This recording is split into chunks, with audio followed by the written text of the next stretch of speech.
Tiny Grimes Games.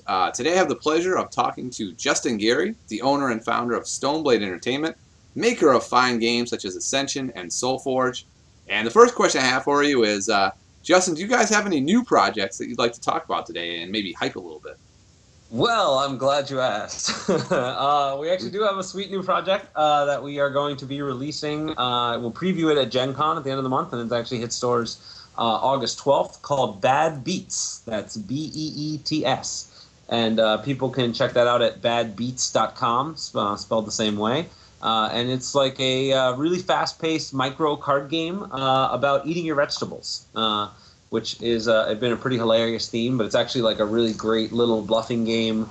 If you've heard of games like Pooh and Love Letter, it's kind of a amalgamation of those two with a really cute theme on top of it. Well, I mean, if you're going to throw around words like coup and love letters, it better be freaking amazing, Justin.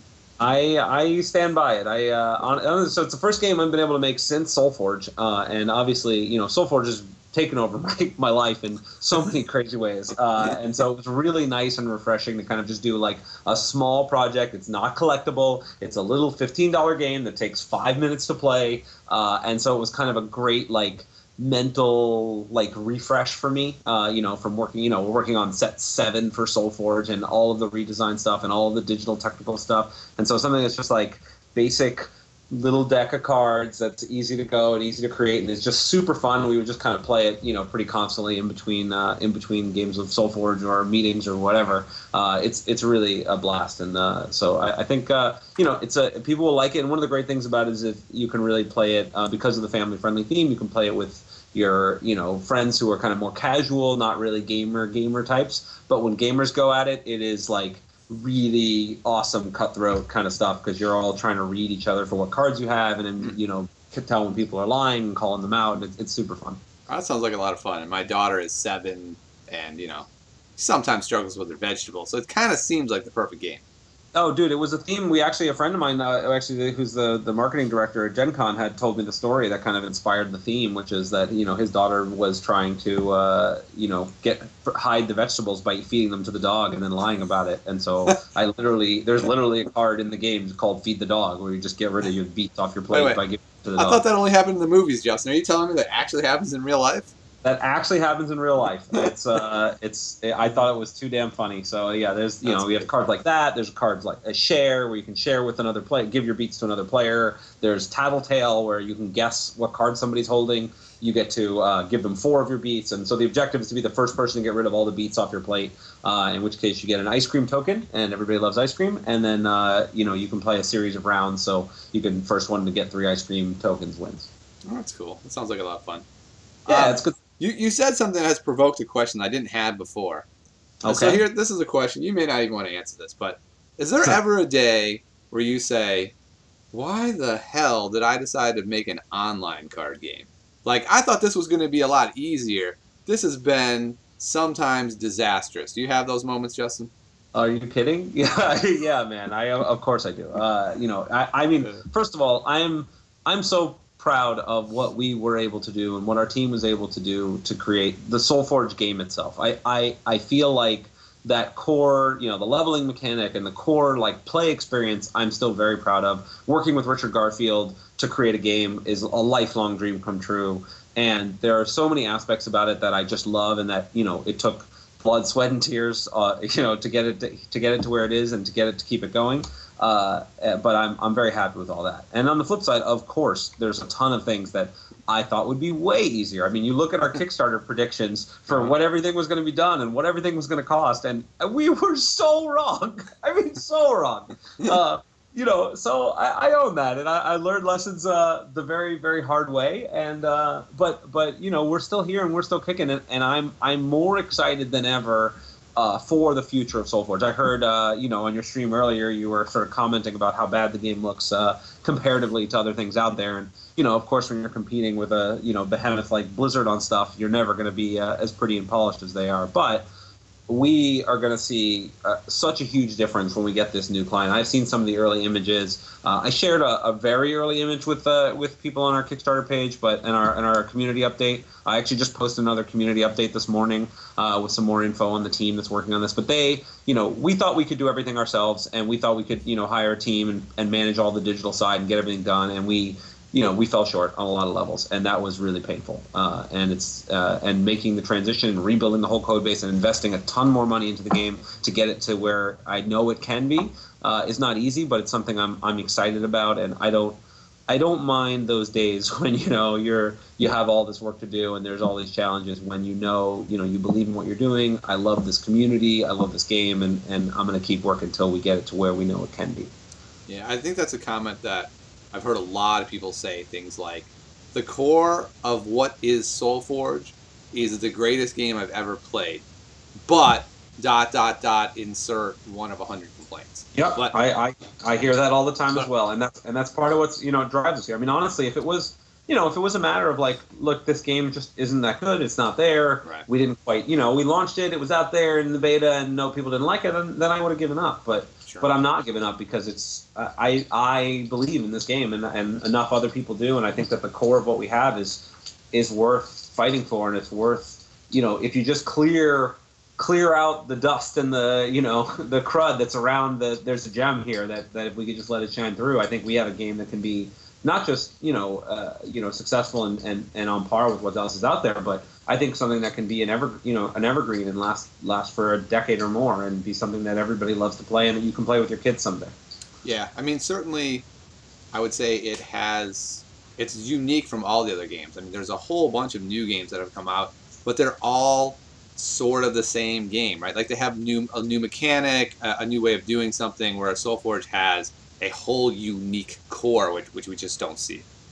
Yeah, and that's, for me, like, that's where it's funny, because we started this conversation talking about bad beats, and for me, like, I am motivated by doing things that are new and interesting and that haven't been done before, and I would say motivated to overcome challenges. You could interpret that as a glutton for punishment, depending on your mood. But I like, I wasn't going to just make a Magic clone or another thing that's like, oh yeah, it's just like Magic but this, or it's just like another CCG but this. I wanted to do something that from the ground up we thought about for what's cool and different and what takes advantage of the digital world, but still has that awesome parts of collectible card games that we all love. And and that's where I said, like, for that, like, I'm happy, and even if SoulForge were to die tomorrow, I would still be proud of what we made. Now, that being said, I will be a lot more proud and excited once we get this new build out the door, and really let other people focus on what they do best. Right? You can all check out on the Kickstarter page, or I think we're posting a link on our SoulForgeGame.com. The little video interview I did with Chris Schultz and the Free Range team. They are, experts at what they do. They really make beautiful, functional, great games, and from the technical standpoint. And that lets us focus on what we do best, which is the game design, the game mechanics, the development, the story, the core creative parts. Yeah. And so that's I'm pretty happy about that direction. Obviously, I wish we'd started down that road 2 years ago, but lessons learned. So I have a question about that. Did you not start on that direction 2 years ago because you thought you had a team in place that could handle it, or was it more of a resource situation where you're like, we have limited resources, we don't feel like we can spend them on this area? No, it wasn't about resources. It was about tactics. Like, the idea was we had to, and we had some great programmers. I do not want to knock the team that was here, but managing a programming team internally, having everybody work together properly, making sure everybody had the right skill sets, and even like picking the code base that we used. All those things were like difficult judgment calls and things that just didn't quite work out. And even if I started with the exact same team and the exact same resources again, even letting aside the outside team, I'm sure I could do an infinitely better job. These are just lessons you learn, and obviously I don't want to put the blame on anybody else. I'm the CEO of the company, and I take ownership of when there are mistakes. They are my fault, one way or another. They're my fault. And so, but it wasn't about not having resources. We spent a lot of money. I mentioned this, I think, before, but like, it's not, you think we asked for $250,000 in the Kickstarter. We got close to $500,000. and I had to get additional outside investment to get SoulForge done because it was by way more than that to get it done. It was just such a larger scope project, so much more complicated, so many more moving parts than I had ever envisioned when I started. Sure. So, the classic, if I knew then what I know now, but we're very lucky. We got, we found the right team and the right people, and we have enough of a base and enough resources to be able to rebuild this and really make it shine the way that we all want it to. I know all of the people watching want it to. All right, so I have a question based on that. So with this UI overhaul, it kind of seems this way to me, but I'm going to ask it to you. Does it feel like a make it or break it moment for SoulForge? Like, if you invest all these resources into this UI and people go, that doesn't look very good. Like, is it a big moment for SoulForge? I mean, obviously, if I invest all these resources in a new UI and everybody hates it, I'm not going to have a great day. I mean, I think SoulForge, we have a decent sized player base, and I'm confident that what we release will be good and will be way better than what we have now. And I think that will allow, my dream vision for this is that it's so good and we're able to blow this up and it can be, 10 or 20 times what it is now. But even, just it being, a small improvement and holding steady, SoulForge will still survive and still be a great, game that will last for years to come. I mean, obviously if nobody shows up or everybody hates it and goes away, then yeah, that'll be pretty bad. But I don't see that happening. It seems to me one of the big problems that you guys have faced going along is with the way the code was, it seemed like it was very difficult for you guys to fix issues. Like, it would be like, okay, there's a problem.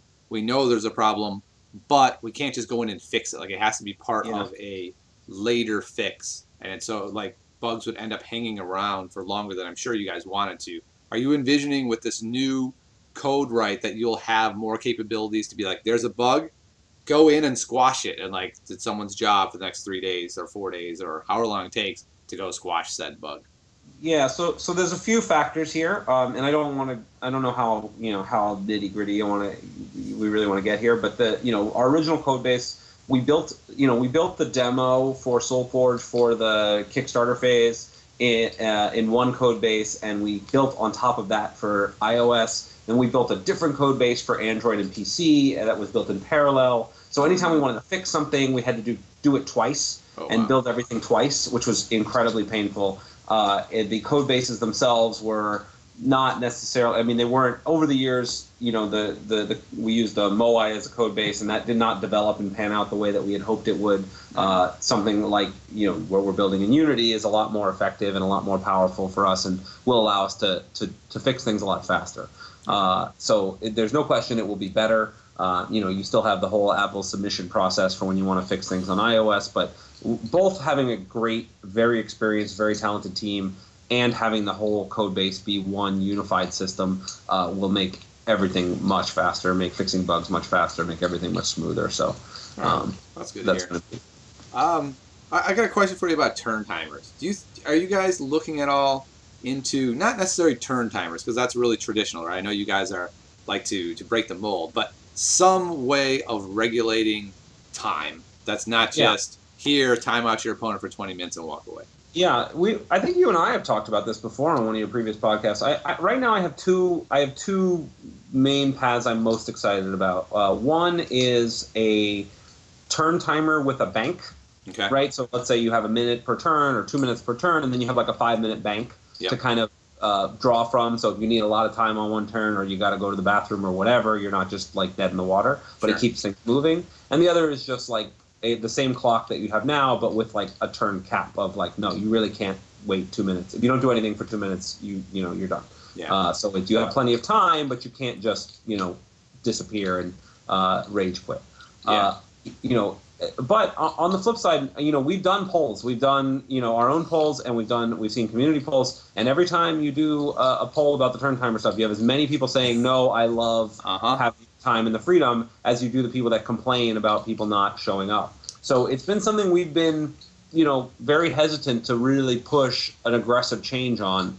But it's something that's very much on our radar, and new UI gives us a lot more tools. Because right now, we would have had to redo the UI in order to communicate to you either of the two suggestions that I just mentioned. So now that we're rebuilding it, we have the ability to build those tools in.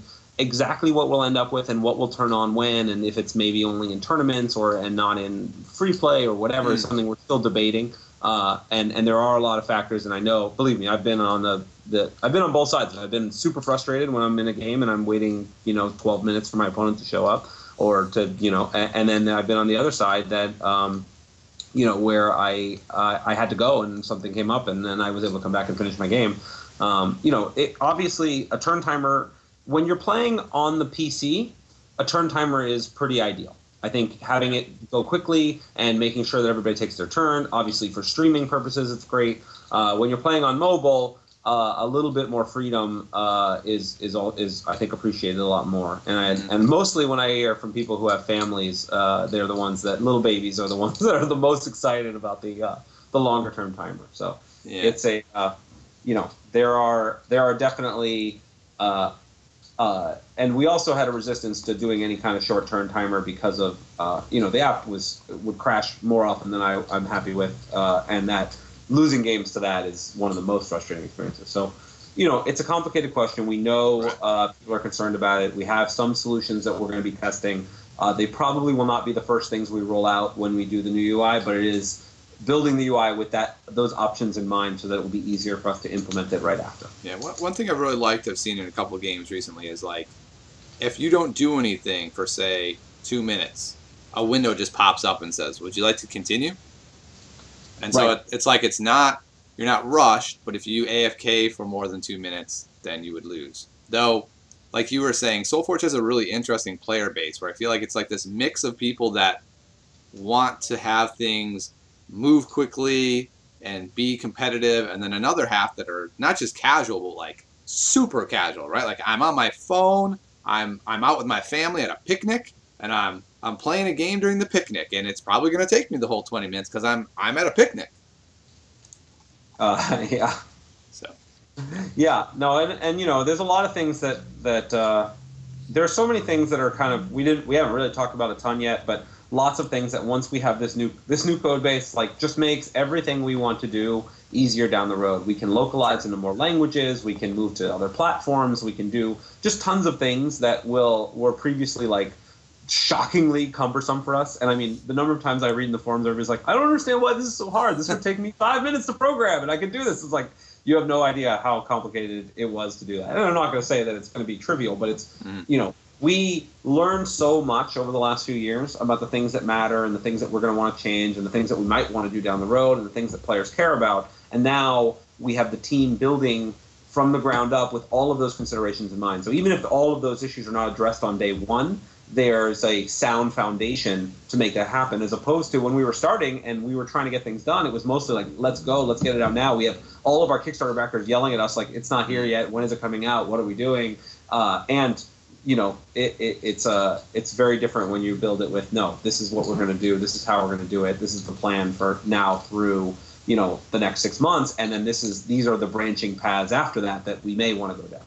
All right. And do you think with the new UI it's going to be easier, and do you think you'll be more likely to do things like microtransactions, like different backgrounds and card backs that you can sell to open new revenue streams for things that people would actually really want? Yeah, of course. I mean, cosmetics are a huge part of, the nice revenue streams, in the sense that you can make, as expensive and fancy a cosmetic as you want, and people don't complain as they do if you you can't just try to sell legendaries all the time. And, a lot of what we're doing with our rebalance is making sure that power level is distributed properly and that everything is all well set up. And cosmetics are a great part of the game. And the nice thing about this rebuild is that everything's going to look so much better just in general, but having the avatars be customizable and having the different parts about the screen be customizable is definitely a part of the roadmap as well. And that's just super cool and helps things happen. I'm still fighting against this Kibler playmat suggestion that I still see in your chat here, but what we need to do is a lounging Justin Gary playmat. I'm sorry, say that again? We need a lounging Justin Gary playmat. Oh, there we go. Oh, Lord. And that one's twice as expensive as the Kibler one. because it's ultra rare and exclusive. Yeah. There you go. Yeah.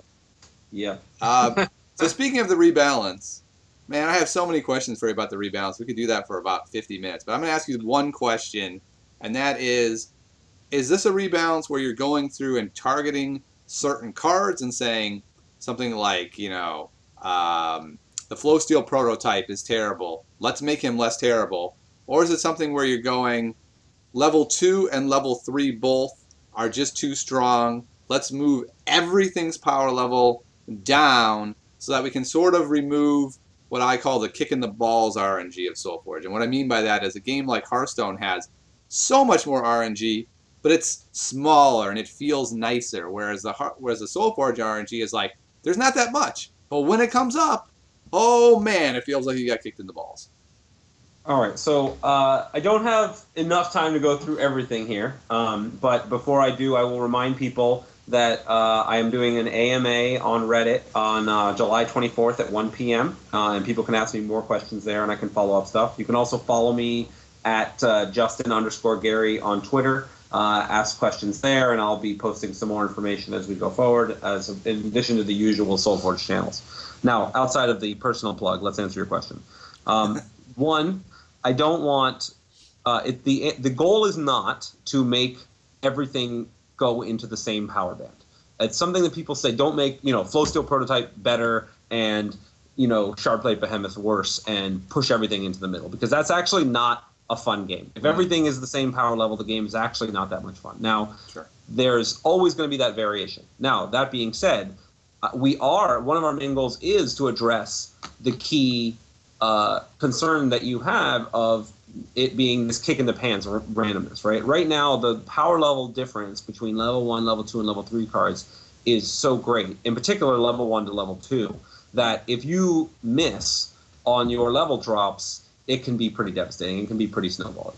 And so one of our goals is to shrink that gap so that, yeah, it's better when you draw your level 2s and your level 3s. Of course, that's the variance of the game. That's something that's there, but it's not quite as devastating as it is in the game right now, and that you can outplay your opponent to be able to kind of come back from that, and you use those resources well. And in addition, as part of that, to spread the gap more on individual cards and how they level, right? We don't have a lot of cards that are tier 1 that follow the kind of Krogius, Iron Maiden type progressions, or a lot of wacky progressions where the power is much more concentrated in one level versus another, and that when you play down a bad level version of it, that you're paying a real cost to get something cool later, or vice versa, that you play something big early but you're paying a penalty later. So those are kind of big picture things that will make the game more skill intensive, give some more options for different kinds of play patterns and where your deck is trying to thrive. And that's kind of one of many big pieces we're trying to focus on when we're doing this rebalance. Okay, that sounds good. Is there any chance you want to give us an example of, say, a card like, what might like a gargoyle look like? Or if that's not a good example, any card, like what might its level 1, 2, and 3 power levels look like? Yeah, so I'm not going to get into specific numbers, because honestly, a lot of that stuff is still being debated and reviewed internally. We have some sample files we are reviewing and playing, and we got a few months to kind of finalize this. But in general, that's where so I'm happy to talk more sort of philosophically rather than kind of detail level, because the details are just not going to be locked down right now. But like I said, like closing that gap, in particular between 1 and 2, but also between 2 and 3, to make that play more about what's happening rather than just I drew my higher level cards than you. Okay, that sounds good. I know for me personally, reading that post you made was one of the things that made me say, oh, I'd really like to start playing SoulForge more then if we're going to go down this line. Because for me, SoulForge has always been a fun game. Like we talked about, the core is amazing. But that power disparity had become more and more, and it was becoming more frustrating for me. So I'm really happy to see that has been toned down. But piggybacking off that, I'd like to ask you this question. It seems to me, and this may just be a personal observation, that you and the company have moved towards more transparency. It seems like in the early days we heard and saw less from you, and when we heard from you, it was sort of like something very nebulous. Whereas it seems like we're hearing more specifics. Is this a specific strategy, like a long-term approach, or is this more of a short-term trying to fix what are perceived as problems? And once we fix that, we're going to move back to more of a background approach. To be honest, our philosophy was always this way, right? We've always, we are a super small company. We're talking 8 people here that are trying to do an enormously large project, and we are very much, about being open and involved with the community. But the time it takes to do that is not insignificant. And so most of the time that we went dark, as it were, and we weren't communicating, it was a lot about being heads down and just trying to get everything done. And that strategically, I think, was a mistake. I think it's hard to make the time to really communicate and be open with the community and take that feedback and go when every one of us has 3 jobs that we're constantly working on and trying to get, SoulForge to where it needs to be, and obviously we have other games like Ascension and Bad Beats. And so it was not about us philosophically not wanting to be open with the community and transparent about what we're doing. It was just about the not prioritizing taking the time to do that. And so we are doing, I think, a better job of that now, and that is the plan to keep going forward. We're far from perfect. We make a lot of mistakes along the way. We've made a lot of mistakes along the way, and I'm quite confident we will continue to make mistakes going forward. But I think we benefit a lot from talking directly to our fans and directly to backers and things like this, because look, we really are just like you guys. We love games. We love this kind of game. We want to make the game that we want to play. And I think when people see that and they see what our thinking is, even if you don't agree with the decision, it makes it a little easier to to kind of understand and to deal with that. And then when we do have the stuff that's really exciting and that's new and that's pushing things forward, then it revitalizes you, right? Just like you said, I think you were talking about John's article, focusing on the new development. There's another one that we've done a couple passes on, talking about rarity and how that is going to affect how rarity is going to be viewed going forward and different things that are happening, and that'll be posted probably in the next couple of weeks. Of course, my update that just went live today, talking about the new team that we're working with and having availability not just on this stream but on the AMA, a meeting with backers at Gen Con. So we really are trying to prioritize this and keep that focus going forward, even if it means that I have a lot more nights where I don't get to sleep because I have to do all my other work later. Sounds fair. Let me ask you one last question. I feel like one of the great ways in which Hearthstone is successful is that they always have an entry-level, top-ish tier deck.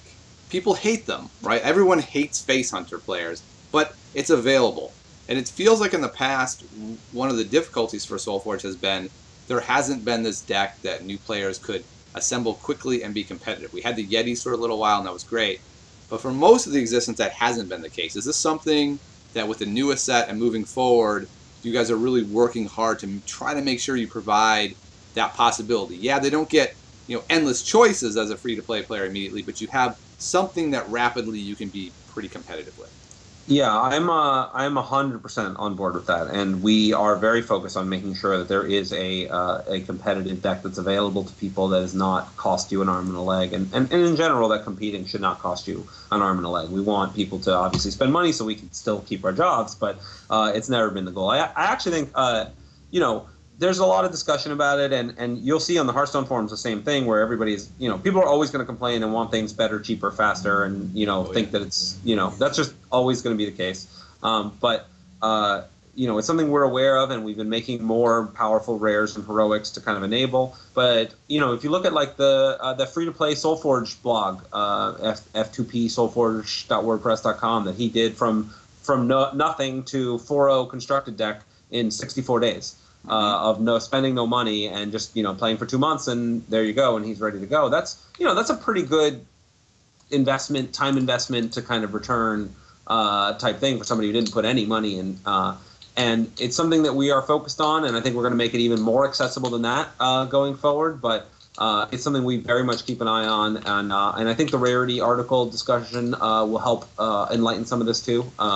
I think John did a great job with that article as well, and he's going to keep focusing on more articles to update people on the the shape of the rebalancing as it's going forward, and the kind of as we get more detail on stuff to keep that communication line going.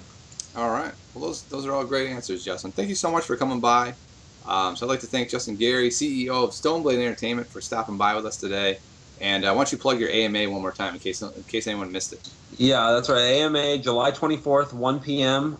You can find it on Reddit, and I will be answering any questions that I didn't get to answer here. I will be trying to answer there, along with questions about all of our other games, Ascension, Bad Beats, any new hotness in the horizon that I probably won't tell you many details about, but lots of good stuff. And thank you guys all. Like I said, I know it's fantastic to have so many players and people sticking with us, and I know that there's been bumps along the road, but we have a really exciting future ahead. And Tiny, it's great to have you back in streaming, and I look forward to seeing everybody and talking more again soon. Sounds great. I'll see you at Gen Con. All right, I'll see you there. All right. Bye. Thanks for stopping by. Bye-bye. All right. That was Justin Gary. As a